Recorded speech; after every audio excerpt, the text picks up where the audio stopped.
مسجد ابراہیمی کے اندر بھی میں رکھوں.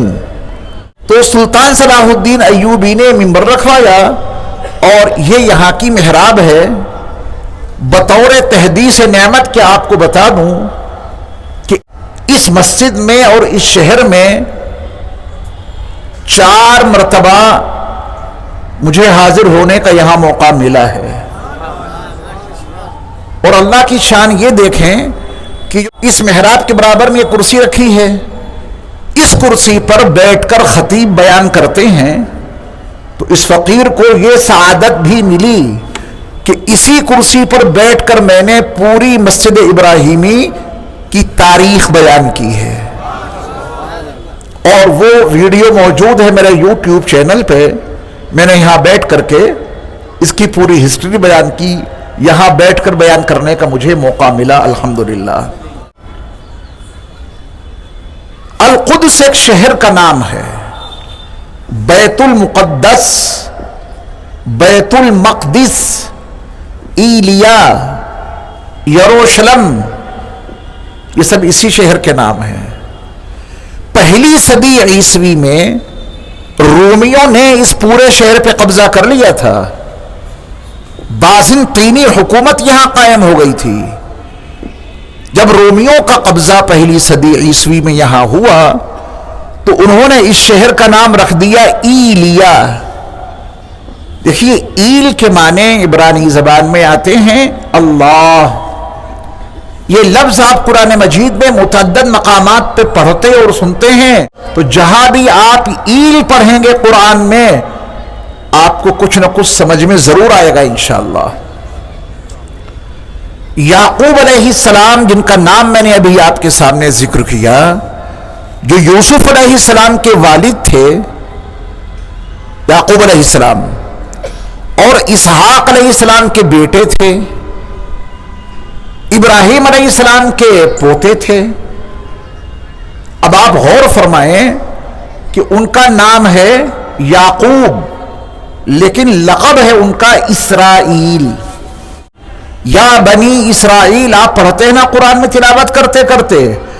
آج آپ کی سمجھ میں آ جائے گا کہ یہ اسرائیل اس کی حقیقت کیا ہے. یا بنی، بنی کے معنی اولاد کے آتے ہیں. اسر کے معنی عبد، اسر کے معنی عبد یعنی بندہ، اور ایل کے معنی اللہ. اسرائیل اس کا عربی میں ترجمہ ہوگا عبداللہ، اسرائیل اس کا اردو میں ترجمہ ہوگا اللہ کا بندہ. تو ایسے ہی بازنطینیوں نے، رومیوں نے جب پہلی صدی عیسوی میں اس پہ قبضہ کیا تو انہوں نے اس کا نام رکھ دیا ایلیا. اب ایل کے معنی اللہ کے آتے ہیں. اس کا مفہوم نکلا اللہ والا شہر. ایلیا کا ترجمہ کیا ہوگا؟ اللہ والا شہر. ہر دور میں اس کے نام الگ الگ رہے. القدس، یروشلم، بیت المقدس، بیت المقدس، یہ شہر کا نام ہے.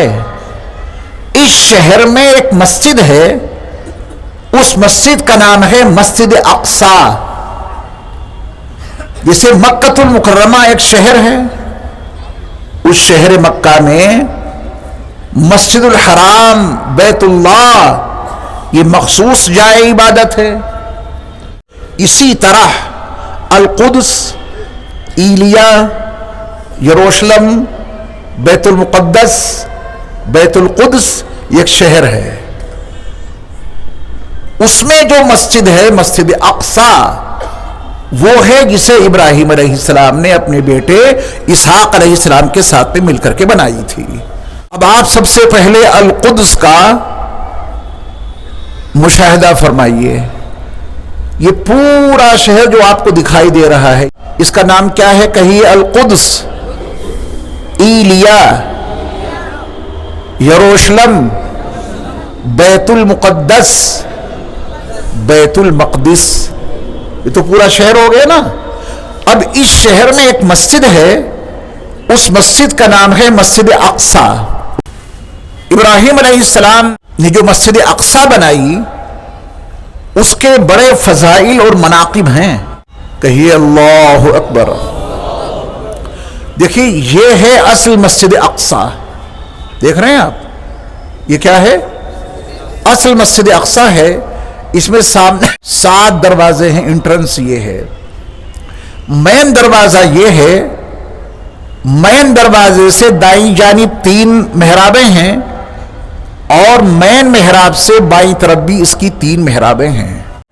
یہ جو آپ پلر دیکھ رہے ہیں, یہ پڑے ہوئے پلر ایسے اس کی دائیں جانب ہیں, تو یہ پلر دراصل مسجد کے ہیں جس کو منہدم کر دیا گیا.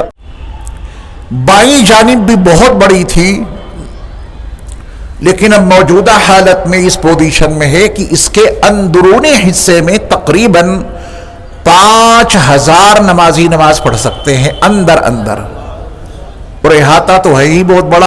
تو مسجد اقصی کا احاطہ جو دیکھ رہے ہیں, تو یہ کیا ہے؟ اصل مسجد اقصی. اسی احاطے میں وہ قبۃ الصخرہ ہے, بہت بڑی مسجد ہے. مسجد اقصی کے چاروں طرف ایسی دیوار بنی ہوئی ہے.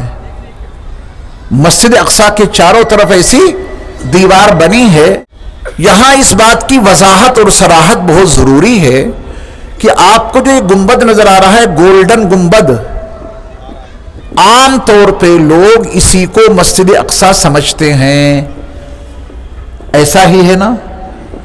جتنے کیلنڈر چھپتے ہیں, جتنے فوٹو تباہ ہوتے ہیں, مسجد اقصی کے عنوان سے اسی کو دکھایا جاتا ہے. امت مسلمہ کا ایک بڑا طبقہ صرف اتنے حصے کو مسجد اقصی تصور کرتا ہے. صاحب یہی مسجد اقصی ہے. یوں سمجھیے کہ یہ مسجد اقصی صرف اتنا حصہ نہیں, مسجد اقصی کے احاطے میں یہ گنبد بنا ہے. بات کلیئر ہو گئی؟